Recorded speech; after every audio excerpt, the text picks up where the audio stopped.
Pretty Rich is what they called Yes, sir. Pretty Richie from Pretty Richie Fantasy Football World here. Just gonna go over some waiver wire ads for week 14. Listen up. This is championship rounds right here, okay? Not championship rounds. I'm talking about for the fantasy football playoffs. Okay, next week are the playoffs. Many people have already leagues have already extended the the playoffs to week through week 17. So you guys still have some opportunities to add some players if you want to just play keep away or upgrade at the position altogether. Also, first up, without further ado, we're gonna get right into it. For the quarterback position, the only quarterback on my radar is Jared Goff. Okay, he's going up against the I believe Minnesota. I believe. Okay. Either way, that's a divisional matchup. That's going to be they always play each other tough. They know each other well, but nonetheless, there are a lot of fantasy points to be had there on that tip. So if you guys still don't have Jared Goff, or if Jared Goff is still on waivers, or you're in a league where you can still trade, because most leagues are done trading, but there are a few leagues out there that has the settings where they can trade at least up to week, I believe 15 or something like that. Either way, if you need an upgrade at the quarterback position, feel free to look at Jared Goff. Zonovan Ignite at the running back position. I told you guys he was going to boom. He did that. He had about 20 fantasy points, 21 fantasy points for week 13. I told you he was going to do that. Now, keep in mind that Michael Carter is expected to return. So that's going to be something to monitor if you do get Zonovan. Or if you already have them, whether or not you're going to start them, you're going to have to look at the reports on how Michael Carter and how much he's practicing this week. Okay, I believe they play against. I'm not sure who they play against, but either way, Knight would be a RB3 with running back 2 upside, if especially if Carter misses. But I think that he's done enough in the backfield to be able to get at least 7 to 8 touches. Now, what type of touches he gets, whether they're goal line, I would say at least 2 of them will be goal line touches, because Michael Carter is not that huge of a back. Zonovan is thicker back than him. So you got to keep that in mind as well. And Michael Carter is a pass catcher back, and he can run in between the tackles, but not as good as Zonovan from what I saw. Okay. James Cook from the Buffalo Bills. He had a good game against, I believe it was the Patriots last week. He outperformed Devin Singletary, the starter. We've been waiting for James Cook to boom for a while now since he was a rookie.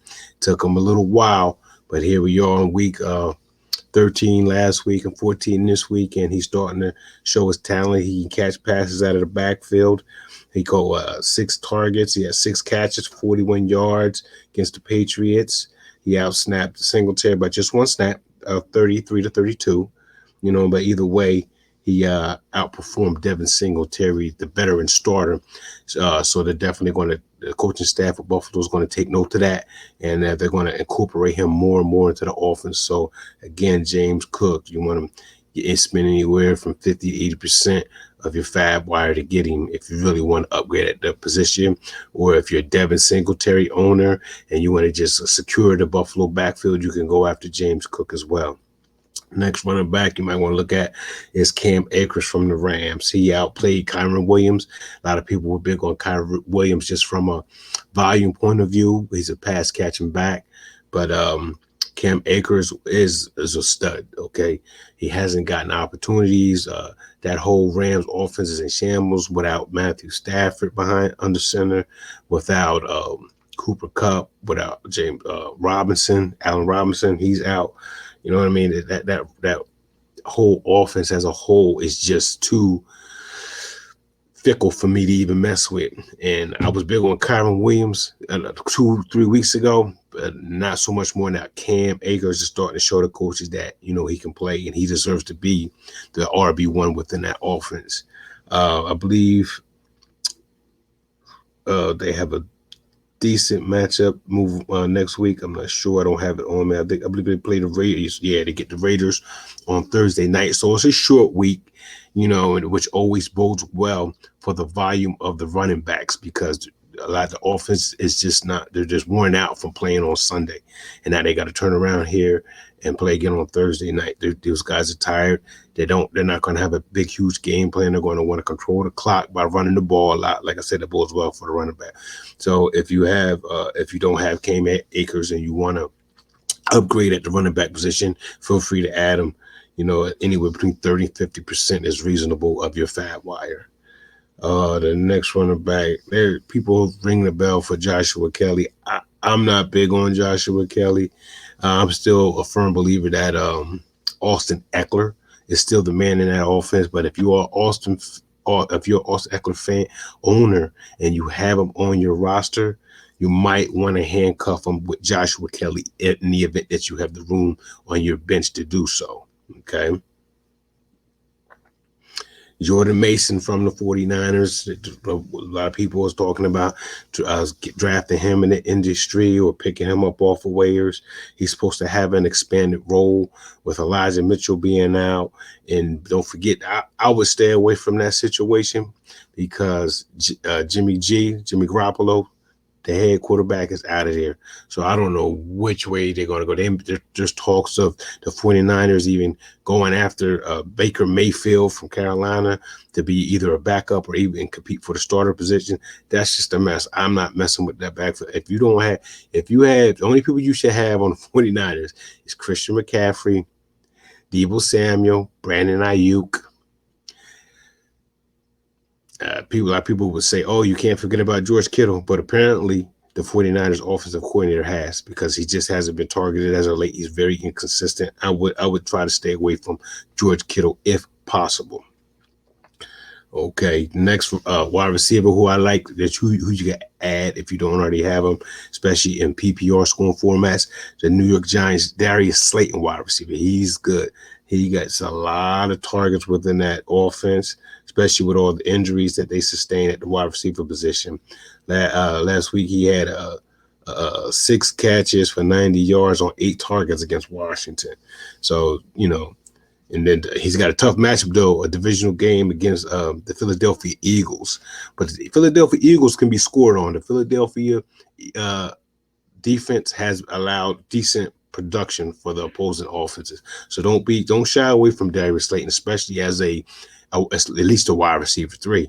If he's in your wide receiver 3 slot, you're in a good position. Okay, because the Eagles defense isn't what it was the first 4 to 5 games of the season. Next, people was talking about DJ Chark from the Lions. I'm not buying it. Amon-Ra St. Brown is the wide receiver 1 in that offense. He's going to get all the looks. Jameson Williams came back. He barely got any work at all. Okay, 11% share snap. DJ Chark is a desperation ad. That you pick up DJ Chark if you just want to handcuff Amon-Ra St. Brown, but I don't do that in fantasy. I rarely would ever handcuff a wide receiver unless it's a T. Higgins. T. Higgins is the only wide receiver 2 who I would draft because he has wide receiver 2 upside and he has handcuff ability in case Jamar Chase gets hurt. There's not too many T. Higgins in the league. It just isn't. Next one is Hunter Renfrow. He's coming back from injured reserve this week. He's got a decent matchup on Thursday night as well against the Vegas. That's supposed to be a high scoring game. I don't see it. I love Devontae Adams and Mac Hollins has been doing this thing over there. But like I said, just for giggles or whatever, just to have a spot.